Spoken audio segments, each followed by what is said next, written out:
Today my topic is Venn diagram. तो Venn diagram में क्या होता है कि जो एक साइंटिस्ट है John Venn, so John Venn decided to show these sets in the form of visuals. Okay, तो विजुअली वो उसने सेट्स को शो करने का एक तरीका जनरेट किया सबसे पहले। वो के तरीका क्या कहलाया? Venn diagram. ओके, तो इसके अंदर जो है ना 2 केसेस होते हैं, बल्कि 3 केसेस होते हैं टोटल। ठीक है, तो इन टोटल 3 केसेस होते हैं।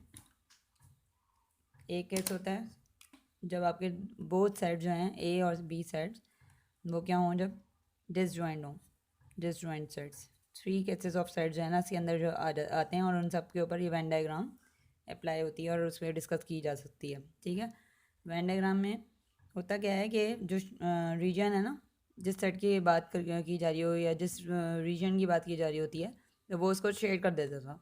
इस तरीके से वो विजुअली उसको दिखाता था। अब कैसे करते थे वो हम आगे डिस्कस करते हैं। तो डिसजॉइंट सेट्स इसमें डिस्कस होते हैं, नंबर 1। ठीक है, नंबर 2 वो सेट्स डिस्कस होते हैं। ये डिसजॉइंट मीन्स ए और बी सेट्स की देखें बाउंड्रीज बिल्कुल अलग हैं एक दूसरे से। ठीक है, इनमें कोई भी पार्ट कॉमन नहीं है। ठीक है, फिर वो वाले सेट्स डिस्कस होंगे नंबर 2 पे, जो लैपिंग होते हैं जिनके बिटवीन में, यानी कि ओवरलैपिंग सेट्स। ठीक है, जैसे कि ए और बी का कुछ पार्ट, जैसे कि ये वाला पार्ट आपको नज़र आ रहा है ना, ये वाला पार्ट, तो ये पार्ट जो है वो क्या है? ओवरलैप हो रहा है। ए का पार्ट बी के ऊपर आ रहा है और इतना पार्ट क्या है, दोनों में कॉमन है।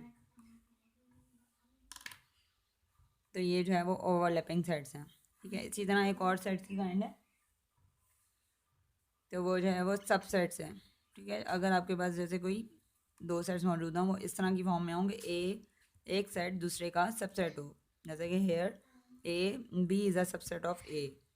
ठीक है, यानी कि बी पूरा का पूरा क्या हो गया? ए के अंदर आ गया, तो बी सबसेट हुआ ना ए का। तो फिर सबसेट वाली एक कंडीशन भी हो सकती है। तो ये तीनों कंडीशंस सेट्स की आ सकती हैं। ठीक है, और इसके अकॉर्डिंग हमें जो है वेन डायग्राम्स के थ्रू उसको क्वेश्चंस को या अपने सेट्स को की आइडेंटिटीज़ को या उनकी प्रॉपर्टीज़ को उनको प्रूफ करना होता है। अब क्या करते क्या हैं हम, जब आप ये सीख लें, ये जितने भी यही दो सब केसेस यूज़ होंगे। ठीक है, हो सकता है तीन तीन सेट्स भी आ जाएँ, तो 3 सेट्स में भी वही होगा।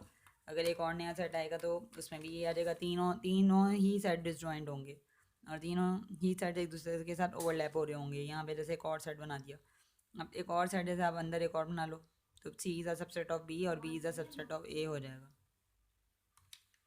तो इस तरीके से 3 सेट्स भी इसमें इंक्लूड हो सकते हैं। तो ठीक है, हम अकॉर्डिंग टू कंडीशन चलते जाएंगे। अभी मैंने सिंपलेस्ट एग्जाम्पल से स्टार्ट किया है। ठीक है, तो मैं आपको बताती हूँ कि अब वेन डायग्राम में करते क्या हैं। तो हम पहला केस डिस्कस करते हैं अभी। तो डिसजॉइंट सेट्स हों अगर हमारे पास, जैसे let say A and B are disjoint sets. इनके अंदर क्या है कि इनका कोई पार्ट एक दूसरे से कॉमन नहीं है। तो मेरी जो बेस्ट जो ट्रिक है ना, ये मेरी बेस्ट ट्रिक है और one of the top trick है वेन डायग्राम को समझने की। ठीक है, इसको आप जो है जब करेंगे ना, तो आपकी कभी भी इंशाल्लाह मिस्टेक नहीं हुआ करेंगी। तो आप क्या करें, लेट से ये आपकी फिगर है ना, इसमें आप देखो कितने रीजन्स आपको नज़र आ रहे हैं। तो ये अभी मैं सिर्फ मार्किंग कर रही हूँ रीजन्स की। ठीक है, कितने रीजन्स हैं? 1। ये पूरा जो है ना, ये जो बाहर का रीजन है, आपको पता है ना ये क्या होता है? ये होता है यूनिवर्सल सेट। ठीक है, जो बाहर स्क्वायर बाउंड्री होती है वो क्या होती है? Universal set. और फिर उसके अंदर जो है कोई भी दो अलग से सेट्स होते हैं, जो कि सबसेट्स होते हैं किसके? यूनिवर्सल सेट के। ठीक है, तो हम सबसे पहले मैंने सिर्फ नंबर नाम दे दिया मैंने उनको, समझो कि जितने रीजन नज़र आ रहे हैं। देखो एक रीजन तो मुझे ये नज़र आ रहा है जो इन सब के ए के और बी के बाहर है, ये वाला सारा। ठीक है, तो इसको मैंने 1 का नेम दे दिया। ठीक है, फिर आप ये देखो एक रीजन ये है जो ए के अंदर है सिर्फ खाली, इसको मैंने 2 का नाम दे दिया। एक रीजन ये है जिसका जो सिर्फ बी के अंदर है, इसको मैंने 3 का नाम दे दिया। ठीक है, अब इसके अकॉर्डिंग अगर हम ए यूनियन बी बनाएंगे तो कैसे बनेगा? अब आप देखो ए, अगर मैं आपको कहूँ ए सेट का बताओ कि कौन सा वाला पार्ट है, तो अब आप देखो ए के अंदर कौन सा पार्ट में आ रहा है? ए कौन से रीजन में आ रहा है? 2 में। तो अब जस्ट हम क्या करेंगे, 2 को शेड कर देंगे इस तरीके से। क्या करेंगे? इसको शेड कर देंगे।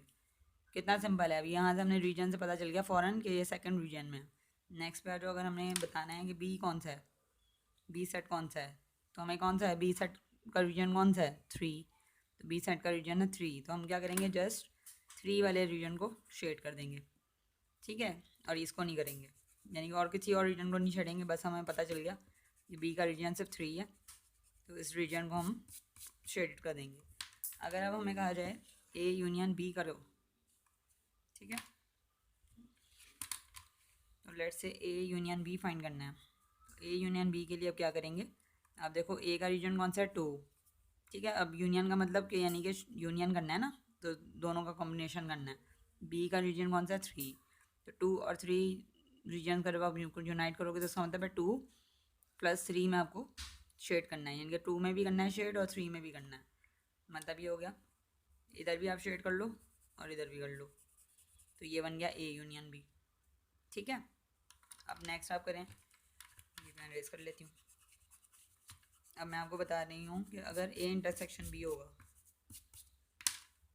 अगर हमें इसी वाले सेट्स में बताना हो ए इंटरसेक्शन बी, ठीक है, तो ए इंटरसेक्शन बी में फिर अगेन देखो ए का रीजन लिखो पहले, वो है 2, इंटरसेक्शन लिखो, ठीक है। मैं ये प्रोमिनेंट कर देती हूँ, so it will be more clear to you. So A का region is 2 and B region is 3।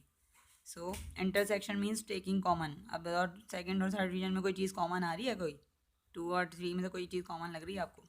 2 reason में 3 रीजन में कुछ कॉमन नहीं है, तो इट मीन्स नल सेट, नल, यानी कुछ भी आपको शेड करने की ज़रूरत नहीं है। Is it clear? A minus B कैसे होगा? तो वो यूँ होगा कि ए में से आप बी को माइनस कर दें, ठीक है। तो वो आप कौन सा रीजन शो करेंगे? आप ये करेंगे कि आप ए का रीजन लिखें, दैट इज़ 2, और फिर माइनस कर लो, और फिर उसमें 3 का रीजन माइनस कर दो, यानी कि 2 में से 3 को माइनस कर लो, 2 में से 3 को माइनस कर लो, तो वो तो पहले ही पीछे बाहर है, तो इट मीन्स आंसर मेरा कौन सा रीजन आना चाहिए? 2। रीजन कौन सा आएगा? 2, ठीक है। सेकेंड रीजन आएगा, तो सेकेंड रीजन में हम क्या करेंगे, जस्ट सेकेंड रीजन को शेड कर देंगे, ए माइनस बी आ जाएगा, ठीक हो गया। इस तरीके से हम ए कॉम्प्लीमेंट करना होगा तो क्या करेंगे इस वाले के लिए? ए कॉम्प्लीमेंट का मतलब क्या होता है? यूनिवर्सल सेट माइनस ए, ठीक है। तो अब यूनिवर्सल सेट जो है उसका रीजन कौन सा है? ये 1। यूनिवर्सल सेट में तो बल्कि ये सभी आ जाएंगे ना, 1 2 3, तो यूनिवर्सल सेट में क्या आ जाएंगे? 1 2 3 रीजन्स। फिर इसमें से माइनस कौन सा करना है? सिर्फ 2 रीजन, क्योंकि ए का रीजन कौन सा? 2 है, तो 1 2 3 में से जब 2 माइनस कर देंगे तो कौन सा आ जाएगा? 1 और 3, ठीक है। मतलब इस पूरी फिगर से आप ए को निकाल दो, सही है। ए को छोड़ के बाकी सारी जगह पे कलर कर दो, मतलब 1 और 3 रीजन में कलर कर लो। 1 रीजन आपको पता है ये वाला है, और 2 को छोड़ दो। इस तरीके से जो है हम वेन डायग्राम में, ये मेरी बेस्ट टेक्निक है कलरिंग या शेडिंग करने की। इस तरीके से आप आराम से बता सकते हैं कौन सा वाला पार्ट शेड होगा, ठीक है। ये तो बात हो गई शेडिंग की, ठीक है। अब जब शेडिंग हो जाएगी, जब आप शेड कर लेंगे, तो आप क्या करेंगे कि ये जो 1 2 3 तो मैंने जस्ट फॉर आपको क्लियर क्लैरिफिकेशन के लिए मैंने आपको यहाँ पे शो किया है, वैसे आपने यहाँ लिखना नहीं होता। तो ये हम जो है इसको रेज कर देते हैं, 1 2 3 को रेज कर देते हैं, और अब जो एलिमेंट्स होते हैं ओरिजिनल में सेट ए के, सेट बी के और यूनिवर्सल सेट के, वो इस फिगर में वो लिख लेते हैं। और is it clear to you? ठीक है। तो ये मैं बार बार कह रही हूँ कि यहाँ पे 1 2 3 का मीन वो नहीं है, जो 1 2 3 ओरिजिनल वर्ड्स नंबर्स नहीं है ये, बल्कि ये मैं यूज़ कर रही हूँ रीजन 1 के लिए, रीजन 2 के लिए और रीजन 3 दिखाने के लिए, ठीक है। तो अभी मैं आपको एक एग्जांपल के थ्रू जो है मैं पूरा क्लियर करती हूँ कि लेट्स से हम इसको वेन डायग्राम्स को किस तरीके से प्रूव कैसे कर सकते हैं। तो हमें अक्सर आपको पता है कि ये सिचुएशंस आती हैं, अक्सर क्वेश्चन आ जाते हैं जिनमें right hand side equal left hand side prove करनी होती है, ठीक है। तो वो कैसे करेंगे वो भी मैं आपसे अभी डिस्कस करूँगी कुछ देर में। सबसे पहले मैं आपको डिसजॉइंट सेट्स का भी डिस्कस कर लिया, अभी मैं आपको ओवरलैपिंग जब सेट्स की हो रही होगी तो आप क्या करेंगे वो भी डिस्कस कर लेते हैं, ठीक है। अब हम आ जाते हैं सेकंड केस पे, ये है हमारा ओवरलैपिंग सेट्स। तो अब आप इसमें देखो, इस सेट में भी अब हम सबसे पहले क्या करते हैं, हम नोटिफाई कर लेते हैं हमारे कितने रीजन हमें इस टाइम यहाँ पे नज़र आ रहे हैं। देखो एक रीजन हो गया ये वाला, ये सारा, ठीक है। फिर आप ये देखो एक आपको ये बाउंड्री और ये रीजन कुछ नज़र आ रहा है ओवल शेप में, इसको 2 का नेम दे देते हैं। फिर एक ये रीजन है जो बी के बाहर इस वाले के सर्कल से बाहर जो है वो 3 रीजन कह देते हैं। फिर ये बाहर का जो यू का रीजन है वो इसको हम 4 कह देते हैं, ठीक है। बाकी का जो बाहर का बच गया, हालांकि ये खाली यू नहीं है, बस सिर्फ ये इनके अलावा, इन दोनों सेट्स की रीजन्स के अलावा जो बच गया बाकी, तो उसको मैंने कह दिया 4, ठीक है। और आपको पता है कि ये ये लिखने की ज़रूरत नहीं होती, लेकिन मैं अभी समझाने के लिए यहाँ लिख रही हूँ। ये अंडरस्टूड होता है कि ये जो रेक्टेंगल है वो क्या शो कर रहा होता है, वो यूनिवर्सल सेट को शो कर रहा होता है, ठीक है। तो होता ये है कि अब जैसे इस वाले सेट की हमें करनी होगी, अगर ओवरलैपिंग केस होगा तो ओवरलैपिंग केस में हम क्या करतेंगे हमेशा, अगर इसी सेट का आप देखो तो इस सेट का आप कैसे बताएंगे, सेट ए का रीजन आप कैसे बताओगे, हम अभी बात किसकी कर रहे हैं, खाली रीजन्स की बात कर रहे हैं, ठीक है, शेडेड रीजन्स की। तो अगर मैं ए का रीजन बताना है, यानी कि सेट ए का रीजन, तो वो कौन कौन सा होगा, 1, 2, कौन कौन से शेड करूँगी, 1 और 2 पे शेड करूँगी तो सेट ए का रीजन आ जाएगा, ठीक है। अगर मुझे बी का रीजन बताना है तो कैसे बताऊँगी मैं, बी का रीजन कौन सा है, 2 और 3, ठीक है। यू यानी कि यूनिवर्सल सेट का रीजन बताना है तो कौन कौन से होंगे, 1, 2, 3 और 4, 1, 2, 3, 4, टोटल जितना भी रीजन है ये सारा का सारा यूनिवर्सल सेट का है, ठीक है। लेकिन इसके अंदर जो बाउंड्रीज वगैरह सब अलग अलग मैंने करके, अगर मैंने तो मेंशन अलग से किए हैं सबके नेम्स, तो मैं 1, 2, 3, 4 पूरा लूँगी तो यूनिवर्सल सेट कंप्लीट होगा, ठीक है। अब अगर मैं आपको कहूँ या कहा जाए हमें किसी भी क्वेश्चन में कि ए माइनस बी शेड करो, तो ए माइनस बी का मतलब क्या है, ए क्या है 1, 2, इसमें से हमने क्या शेड कौन सा आपने माइनस करने हैं, 2, 3, तो मतलब ये हुआ कि 1 भी माइनस कर दो ए में से और 2 को भी माइनस कर दो, यानी कि इसका मतलब है कि ये 2 तो इसमें आ रहे हैं ना, तो 2 वाला माइनस हो जाएगा, अब रह कौन सा जाएगा, 1 और 3 रह जाएंगे, ठीक है। 1 और हाँ नहीं सॉरी, इसका यूँ करना है इसमें कि ए सेट है 1 और 2, इसमें से हम हमें वो कह रहे हैं कि सेट टू बी को पूरा का पूरा माइनस कर दो, यानी कि 2 और 3 रीजन नहीं चाहिए, जो 1 और 2 रीजन तो उसमें आते हैं ना ए में, 1 और 2 तो आ रहे हैं, तो वो कह रहे हैं 2 और 3 नहीं होने चाहिए, माइनस कर देने हैं। तो इसका मतलब ये है कि हम क्या करेंगे, हम सिर्फ किस में शेड करेंगे, वन वन रीजन में शेड करेंगे, ठीक है, क्योंकि 2 उसमें आ गया तो 2 तो हमें माइनस करना पड़ेगा, 3 तो है ही नहीं, ठीक है। तो फिर इसका मतलब है कि मैं खाली कहाँ शेड करूँगी, ये 1 रीजन में शेड कर दूँगी मैं, हालांकि ये भी ए का ही रीजन है लेकिन ये बी का भी रीजन है, इससे मैं इधर शेड नहीं करूँगी, अब 2 पे शेड नहीं करूँगी, सिर्फ 1 पे शेड करूँगी, ठीक है। तो इसलिए ए माइनस बी का रीजन कौन सा आएगा, शेडेड वाला, वो सिर्फ ये वाला इतना रीजन आएगा। तो हमने अगर ये शो कर दिया ए माइनस बी में, ये तो ये डायग्राम इस वक्त किसकी शो हो रही है, ए माइनस बी की, इज़ इट क्लियर। इस तरीके से हम शेडिंग करते हैं, ठीक है। ये हमने ये एरिया शेड कर दिया, ठीक है। अब now come to the next example. For example अगर हमने इसी वाले में शो करना हो ए कॉम्प्लीमेंट, सही है, intersection B complement for instance, अब सबसे पहले ए कॉम्प्लीमेंट का रीजन लिखोगे, ए कॉम्प्लीमेंट का रीजन कौन सा होगा, मतलब वो रीजन देखो जिसमें ए का कोई एलिमेंट ना हो, तो वो कौन सा होगा, 3 और 4, ठीक है। तो 3 और 4 रीजन होगा, ठीक है, उसका इंटरसेक्शन करना है, यानी कि किससे, बी कॉम्प्लीमेंट से।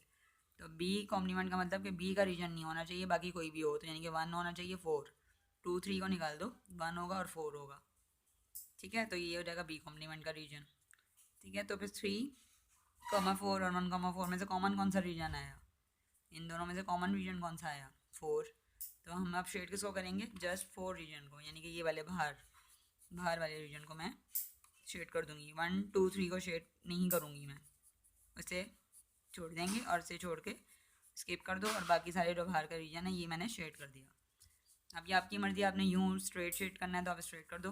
अब राइट नो ये जो फिगर है वो क्या शो कर रही है, कि कौन सा शेड शो कर रही है, वो शो कर रही है A intersection A complement intersection B complement, ठीक है। तो ये रीजन 4 को मैंने शेड कर दिया, ठीक है। तो ये तो हो गई शेडिंग की बात, कंप्लीट हो गई इस वाले की ओवरलैपिंग सेट की, ठीक है। सिंपली हम जो है इसी तरह से सबसेट्स की भी शेडिंग करते हैं, ठीक है। सिमिलरली हम यही वाली टेक्निक यूज़ करेंगे और हम लोग क्या करेंगे, सबसेट्स का भी जो केस जो है डिस्कस करेंगे, तो इसके अंदर भी कोई मसला नहीं होगा। इसी तरह से बस आप इसके रीजन के इसका बना लो। सबसे पहले आप देखो सर, एक रीजन आपको ये नज़र आ रहा है, दूसरा रीजन आपको ये वाला नज़र आ रहा है, ये सारा, तीसरा आपको ये इन दोनों के बाहर जो नज़र आ रहा है, 1, 2, 3 टोटल तो हमने रीजन अलग अलग कर लिए। अब इसके बाद जो भी निकालना होगा, अगर हम नेट से ए यूनियन बी निकालना है तो वो कैसे निकालेंगे, तो ए यूनियन बी कैसे निकलेगा, कि हम क्या करेंगे, ए का रीजन कौन सा है, 1 और 2, ए में तो 1 और 2 पूरा आ रहा है ना, ए का रीजन है 1 और 2, ठीक है। और बी का रीजन कौन सा है, खाली 1, ठीक है।